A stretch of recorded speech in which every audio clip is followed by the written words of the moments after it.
A paz do Senhor Jesus. Já de antemão nós vamos comentar com você aqui a palavra de Deus no livro de Eclesiastes, ainda no tema tempos. Nós falamos de tempo para muitas coisas, e dentro dos tempos, a palavra de Deus fala desse tempo especificamente, dessa hora especificamente. A palavra de Deus fala dos falsos profetas, dos lobos devoradores, dos lobinhos. A palavra de Deus fala também das largas orações, A palavra de Deus fala do engano. A palavra de Deus fala do fermento, A palavra de Deus fala sobre homens amantes de si mesmos. Quem começou no evangelho de rosto limpo, cabelo cortado, supostamente pregando a palavra de Deus, hoje se encontra maquiado diante de uma câmara com cabelo comprido, vendendo casa, apartamento, fazendo comercial. Eles que pregavam contra, hoje têm comunhão com toda sorte de enganadores e querem que nós acreditamos que eles fazem a vontade de Deus. Geralmente as pessoas veem a vontade de Deus pela grande multidão que entra pelas portas. Mas veja só uma coisa interessante. A palavra de Deus diz que num certo tempo foi chamado para queimar incenso no templo um homem chamado Zacarias. Zacarias queimou o incenso, um anjo lhe deu uma notícia: Isabel, sua mulher, teria um filho. O interessante, a palavra de Deus diz que nenhum homem sobre a face da terra nascido de mulher seria maior do que João. Se um homem nascido de mulher não seria maior do que João, vamos olhar as condições de vida de João. Geralmente a ignorância humana faz ver como se João não precisasse de nada. No tempo de João, João não precisava de nada. João estava bem do jeito que estava. Meu irmão, Herodes vivia num palácio luxuoso, cercado do bom e do melhor. Vivia arregaladamente. Você quer me dizer que João, vivendo no deserto e comendo gafanhoto, mel silvestre, não precisava de nada? Amém por isso. Nós vamos ver que para se pregar o evangelho com poder e verdade, o homem tem que abdicar-se do luxo. Mas hoje em dia os pregadores não se movimentam sem um carro. Os pastores não andam mais a pé. São conhecidos só pelos membros da igreja porque ninguém os vê chegar, ninguém os vê sair. Não aparecem nas congregações porque são subcongregações de subcongregações de subcongregações de subcongregações. A palavra de Deus vive um monopólio nesse tempo. Homens monopolizaram o evangelho, monopolizaram a escrita, monopolizaram os símbolos, monopolizaram quase tudo. Só não conseguiram monopolizar o verbo, que é bendito eternamente. Mas a palavra de Deus, ela é clara sobre os enganos, como os homens se enganam a respeito do reino de Deus. Até os estudiosos, sábios, os entendidos com muito tempo no evangelho, acabam se enganando sobre a coisa mais simples, que é a palavra de Deus. Para a salvação você não precisa de nada, você não precisa de ninguém, você não precisa de rito e nem de procedimento, você não precisa ser ou fazer nada. Basta crer no nome santo de Jesus. Não há promessa para dizimistas fiéis dentro da Bíblia. Não há promessa para quem dá muito dentro da Bíblia. A palavra de Deus diz que os ímpios fazem as mesmas coisas. Isso quer dizer que você não pode se vangloriar por quanto você dá como dízimo, por quanto você dá como oferta. Até mesmo porque Deus não leva em conta você dá. E também não leva em conta por que você dá. Deus só leva em conta uma coisa: se você está na presença ou se você não está na presença. Se você está dentro da igreja, mas não está na presença, não faz diferença o quanto você dá, ou se você não dá. Se você está dentro da igreja e na presença, o que você dá é a medida da sua fé. Não porque o homem pede, não porque a igreja precisa, mas porque você tem uma comunhão com Deus. E essa comunhão te faz abrir o coração imensamente. Essa comunhão faz você se desfazer de qualquer coisa. Nada para você tem valor porque você tem algo muito mais excelente. Você tem a presença do Espírito Santo. Muitas das vezes os homens perdem tempo te comovendo que você abra a mão e vira um dizimista mais fiel. Mas não interessa o quanto fiel você pode ser no dízimo. Sem a presença de Deus, sem o amor de Deus, sem a comunhão com Deus, não há fidelidade nenhuma. Se eles parassem de tentar fazer você acreditar que você vai prosperar sendo um dizimista fiel e fizesse de você um crente fiel, eles iriam ver muito mais resultado do que ficar te convencendo a dizimar e ofertar. Se eles fizessem você conhecer Deus verdadeiramente no âmago, se eles pregassem a palavra de Deus com verdade, você não ia ser mais um dizimista fiel. Você ia ser um servo fiel, que dá muito mais que um dizimista. Porque a palavra de Deus diz que a pessoa que encontra a salvação, ela vende tudo para buscar aquela pérola que foi escondida no campo. Zaqueu, quando encontrou a salvação, Zaqueu, quando achou a salvação, a palavra dele foi essa: deste, restituo quadruplicado qualquer um que eu tenha defraudado. Amados, olha a diferença de quem achou Jesus. Olha a diferença de quem achou a salvação. Muito diferente. E Jesus não precisou dizer para ele fazer nada. Mas olha a diferença do mancebo de qualidade. Quando Jesus falou para ele dar aos pobres, dividir com os pobres, o coração dele entristeceu. Por quê? Porque de Jesus ele não encontrou nada. Em Jesus ele não viu nada. Guardava todos os mandamentos, seguiam todas as regras escritas, mas Jesus mesmo, ele não pôde perceber. O interessante disso tudo é que havia um certo centurião chamado Cornélio. E este centurião chamado Cornélio fazia esmolas, ajudava, sem nem saber quem era Jesus. Amados, a verdade é que não adianta você ficar falando para o povo para ele fazer alguma coisa. Você tem que mostrar para eles Jesus. Se um povo conhece Jesus, você não precisa ensiná-lo.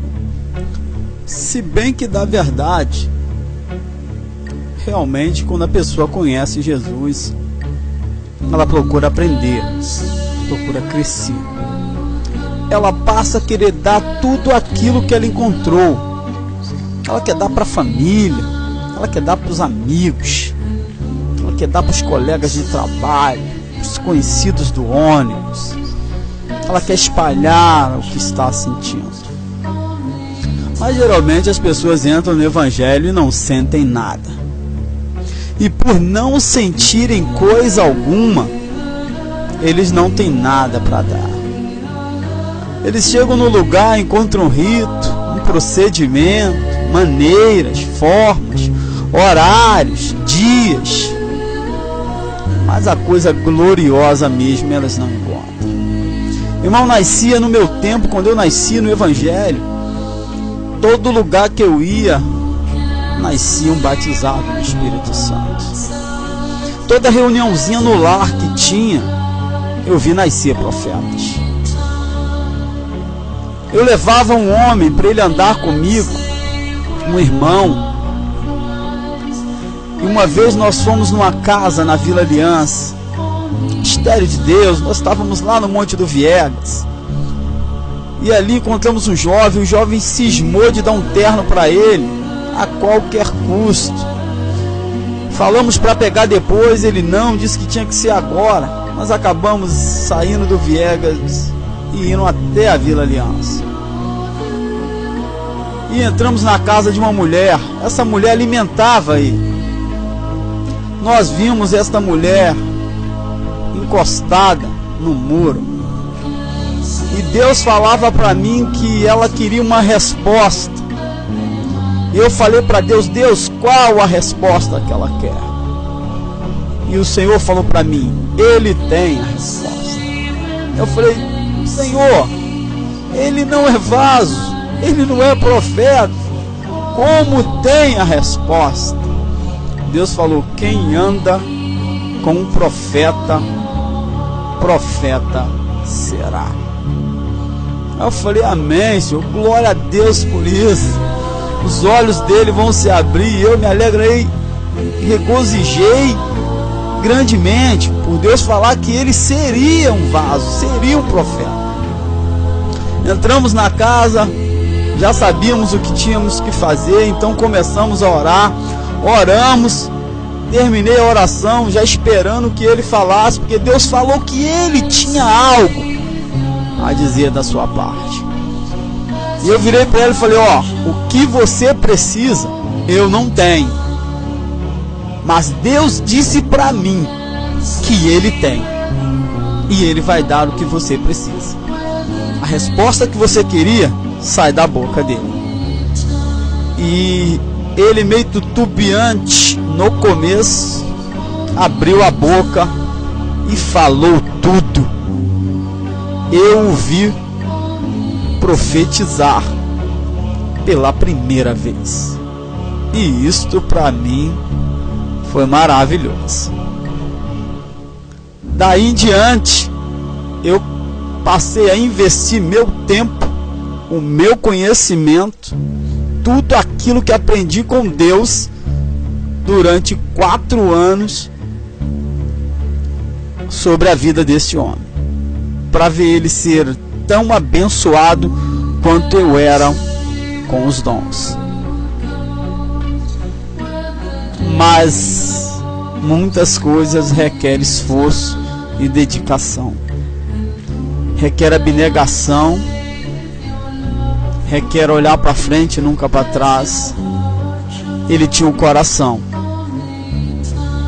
mas não tinha força para isso. Não estava disposto a deixar nada para ser realmente um grande homem de Deus. O interessante é que a aparência de grande homem de Deus é o tempo que o homem fala e a configuração que ele faz do Evangelho. Não é o que ele prega de Jesus, mas a ideologia que ele coloca dentro da pregação de Cristo. Não é falando simplesmente do conhecimento, mas é figurando aquilo, é dando um enredo para aquilo. As pessoas olham e ficam maravilhadas com o olhar de águia, ficam maravilhadas com o trocado bico, trocado a pena. Eu vi crentes de boquiaberto com as coisas mais simples desse mundo. E eu ficava olhando aquilo e falava para Deus: Deus, como eles podem ser assim? Não foram à escola, não aprenderam que tudo se renova, que tudo precisa de renovo. A pele humana renova. As unhas dos animais são necessárias serem renovadas, são necessárias serem gastas. O bico não tem que ser trocado por um único motivo, porque enquanto o animal vive, o bico cresce, e enquanto o bico cresce, ele não vai conseguir mais comer com aquele bico. Então ele tem que trocar o bico para comer. Necessidade básica do bicho.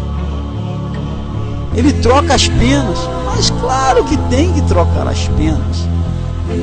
Quanto maior as penas, mais pesado fica o bicho. Ele tem que trocar de penugem. Até mesmo porque, com a idade dele, ele necessita amadurecer. Ele não pode continuar com a mesma penugem de um bebê águia. Ele não pode continuar com a mesma penugem de uma águiazinha de meia idade. Conforme ele assume uma idade, a penugem dele muda. Isso é natural em todo tipo de animal. O pinguim, entre outros bichos, entre outros animais, penugem, a listrais. Tudo muda, é necessário mudar. É a adaptação da vida do animal, de pequeno para médio e de médio para grande. E os crentes ficavam maravilhados em ouvir figurações do Evangelho. E eu não entendia porque eles não queriam se espiritualizar. Mas depois eu passei a entender. Ser espiritual paga um alto preço. Ser vaso paga um alto preço. Ser profeta paga um alto preço. Ser homem de Deus e mulher de Deus paga um alto preço. Cargos na igreja são fáceis de ser conseguidos. Não há dificuldade. Cumpre horários, obedece às regras, segue fielmente a quem eu não sei e você consegue um carro. Virar vaso, não. Ser profeta, ser homem de Deus, não. Ser mulher de Deus, não. A dedicação é outra. A separação é outra. As exigências não é do homem. O chamado não é humano.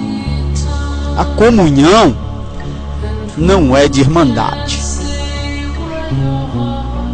O amor é ágape. A chamada para o fogo. A palavra só do Espírito. E a comunhão é plena. A satisfação é imensa. Ser usado é glorioso. O preço só os vasos e os grandes homens de Deus e mulheres de Deus sabem. Pedir é coisa para o homem. Receber sem abrir a boca é coisa de vaso.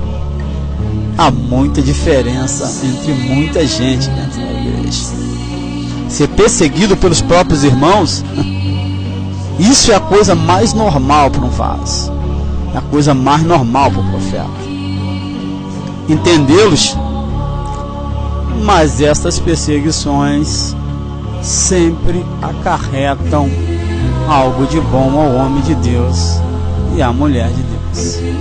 Compreender porque dentro da nossa própria parentela nós sofremos, nós entendemos.